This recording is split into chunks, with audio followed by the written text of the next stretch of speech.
Olá, sejam muito bem-vindos ao canal do Snoopcast.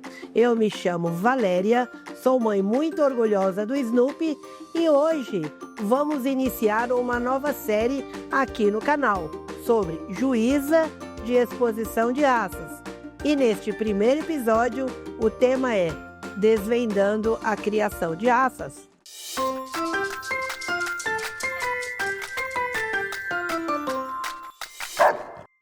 Olá, Mônica, como vai? Tudo bem? Muito prazer. Muito obrigada por participar aqui do nosso episódio Snoopcast. Eu sei que você já foi criadora, né? Você hoje é veterinária e também é enfermeira de formação. Como é que surgiu essa paixão por cães e por que você decidiu se tornar médica veterinária como segunda graduação? Bom, a paixão por cães apareceu quando eu ainda era bebê. Eu nasci, já tinha cachorro, já tinham cachorros em casa. Teve um que, em primeiro momento, brigou com minha mãe, porque ele tinha ciúme de mim. Ele fugiu de casa, foi morar na casa da minha avó. Conheço bem isso, viu? Não, ciúme é uma coisa absurda, né? Aí, quando eu tinha mais ou menos uns 5 meses, que eu já estava maiorzinho, que já fazia barulhinhos, ele ia todo dia visitar minha mãe, não olhava pra minha cara e ia embora. Aí ele começou a dormir debaixo do meu berço. Um certo dia, ele resolveu que eu era dele. E aí ninguém põe a mão em mim sem a autorização dele. Eu virei um filhote dele. Olha aí. E eu aprendi a andar segurando nas costas dele. Tem até foto de eu segurando nas costas dele e começando a andar. Então a paixão por cães sempre existiu. Porque na minha família sempre teve cachorro, né? Aí você vai ficando mais velha, né? Aí eu queria uma Collie, que é o cachorro da Lessie, né? Do filme da Lessie. Mais pra frente a gente fala disso. E eu pedi por anos pro meu avô me dar uma Collie. E quando eu tinha 11 anos, ele me presenteou com um filhote. Dali em diante, eu comecei a me envolver com as exposições de cachorro. Com 14 anos, eu já estava expondo a minha Collie. E a vontade de fazer veterinária, por quê? Porque você pode fazer o melhor quando você estuda. E às vezes você vai em alguns profissionais que não não fazem a demanda correta, não fazem o manejo correto do animal. Às vezes por má experiência, por falta de experiência. E tem raças que são específicas do cuidado. E você se formou como veterinária mais para frente, né? Um pouco mais velha. Como é que foi isso? Porque geralmente as pessoas já logo no início, termina ali o ensino médio, já vai fazer veterinária. E aí você decidiu. Por que decidiu? Por que não decidiu antes? As faculdades de veterinária que existiam quando eu estava na fase de vestibular, só existiam duas, que era a Unesp, que era Botucatu, outras regiões mais longe, e a USP, que também teria que passar um ano mais ou menos em Pirassununga fazendo estágio de grandes, né? Da medicina de grandes. E assim, eu não tinha dinheiro.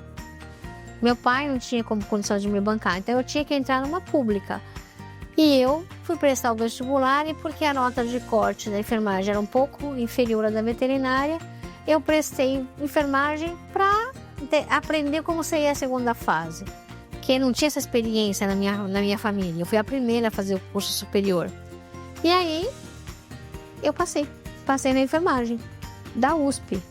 Então, se você está com uma oportunidade na mão, eu vou falar, eu tenho o meu sonho, mas eu tenho essa oportunidade aqui que pode mudar a minha vida. E aí eu fui fazer enfermagem, planejando que na frente, com o salário da enfermeira, eu pudesse vir a fazer veterinária. Aí eu tive os filhos e quando eles estavam encaminhados já, eu fui fazer veterinária. Realizou o seu sonho. Realizei meu sonho, porque a gente nasce no Brasil, nada é muito fácil, né? As coisas são um pouco mais difíceis. E hoje se sente realizada? Plenamente realizada. Que bom, que bom. Amo o que eu faço, tanto como enfermeira, como quanto veterinária. Os dois. Que na realidade acaba unindo as duas coisas, né? Esse conhecimento, não é? Sim, um conhecimento ajuda o outro. A enfermagem me ajudou muito de conhecimento na veterinária. Algumas coisas eu faço um pouco diferente dos outros veterinários porque eu tenho a vivência hospitalar humana. E você já foi criadora, não foi? Já. Foi criadora? Como foi essa experiência? O que essa experiência te levou? Parece que você também é afiliada lá ao Kennel Club. aqui do Brasil, né? Me conta um pouco dessa experiência, como é que você chegou ao Kennel Club, como foi a tua experiência também nessa questão da criação. A criação surgiu, como eu disse, com minha primeira collie. Como ela ganhou uma exposição, eu quis muito ter outro e que eu queria ter uma ninhada dela, né? Ficar com o filhote dela. Porque o amor se perpetua, né? E a gente consegue fazer isso com os animais. Com os humanos não é a mesma coisa, mas com o animal a gente consegue. Devido a isso, eu fui primeiro em exposições, levando a minha Fanny, levava ela comigo, ela ganhou alguns prêmios. E assim, é uma experiência diferente, porque você vê cães da mesma raça que a sua com qualidades superiores ou inferiores ao padrão da raça. E mais pra frente a gente fala de padrão de raça. Eu tive a oportunidade de comprar um collie macho campeão. Campeão já de exposições, com sangue de cachorro americano. Ele tinha já vários troféus. E eu comprei ele para iniciar a minha criação de collie. Só que assim, não são várias ninhadas, é mais para você ter aquele filhote que você sonha, porque você ama o cachorro que você tem. Isso é um criador com qualidade, né? E durou quantos anos essas ninhadas? Eu criei collie, depois eu passei para Yorkshire, depois eu passei para Bull Terrier, depois o Yorkshire, e atualmente eu tenho Samoyeda. E tem uma raça chamada Yakutian Laika. Ambos, o Samoyeda e Yakutian Laika, são raças da região muito fria da Rússia. Mônica, o que mudou na sua visão depois de você ser uma criadora, hoje, olhando para os criadouros? Qual a sua visão hoje? O que mudou nisso? Olha, não mudou muita coisa, porque eu já tinha muito convívio. Mudou que agora eu posso clinicar, eu posso atender. Eu posso tentar minimizar os erros por conhecer a raça. No American Kennel Club, que é nos Estados Unidos, eles têm feito uma tabela gigante com cada raça, as doenças principais que aquela raça pode mudar, pode ter. Então eu posso ter um cuidado, né? Hoje, como juíza, eu tenho um cuidado referenciado da raça, porque eu sei o que essa raça pode vir a desenvolver. A maioria das raças, como o Golden Retriever, o Labrador, tem uma tendência a ter displasia coxo-femoral. Está inserido na genética da raça, ele pode apresentar o problema. Então, sabendo como é a raça, você consegue direcionar melhor o cuidado. Tratar melhor ou, às vezes, até evitar menos tempo uma doença, né? Prevenir uma doença. Assim, ao observar o animal, como que ele pode... Por exemplo, a raça Shih Tzu, eles têm muito problema de alopécia e dermatite. Então, um criador sério, quando tem um cachorro com esse tipo de problema, ele seleciona ele fora da criação. Ele não reproduz mais, porque ele pode passar essa tendência genética para a geração dos filhotes dele. Né? Então, a gente tira esse animal da criação, ele não pode continuar. Como outras doenças, tipo sarna demodésica, o cachorro teve sarna demodésica, ele é excluído da criação.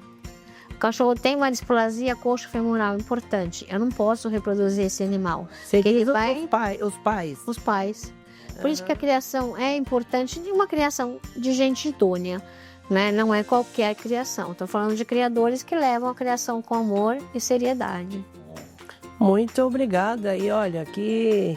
muito importante, acho que tem que ter uma responsabilidade muito grande dos criadouros, porque a pessoa que tem o bichinho pega amor, né? Então, vê o bichinho doente, ou às vezes já pega já com uma característica de ter uma doença em breve, eu acho que é uma responsabilidade muito grande, tem que ter uma boa fiscalização.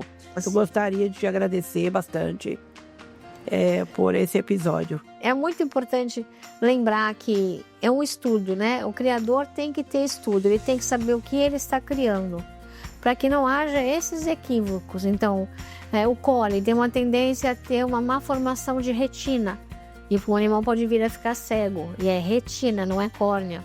Então, evitar cães que possam manifestar uma vez ou outra cegueira, esse cão não pode estar sendo inserido na criação, porque é uma doença genética. Como os boxers tem uma tendência a desenvolver câncer, né? Então tem que ter muito critério na hora de separar, de você preparar um animal para entrar na criação.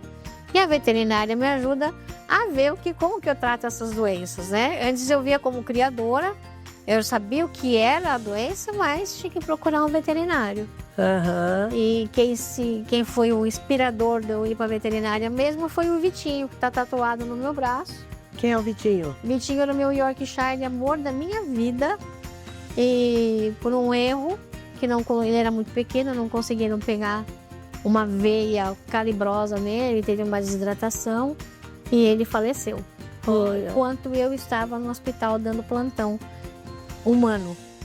E eu trabalho em neonatologia, são veias muito pequenininhas, né? Eu poderia ter pego a veia dele. E o meu amor partiu porque eu não estava lá. Puxa, aqui, ó. Ai, que... Eu também tenho aqui a patinha aqui. É o Vitinho. Olha lá. Ai, que lindo! Então, eu agradeço você, muito obrigada, viu? E esse foi o primeiro episódio da série sobre juiz à disposição de raças. Falamos sobre o tema Desvendando a Criação de Raças. Eu achei sensacional. Você gostou? Então curta esse vídeo, siga o canal e compartilhe esse vídeo com todos os tutores. Até o próximo episódio.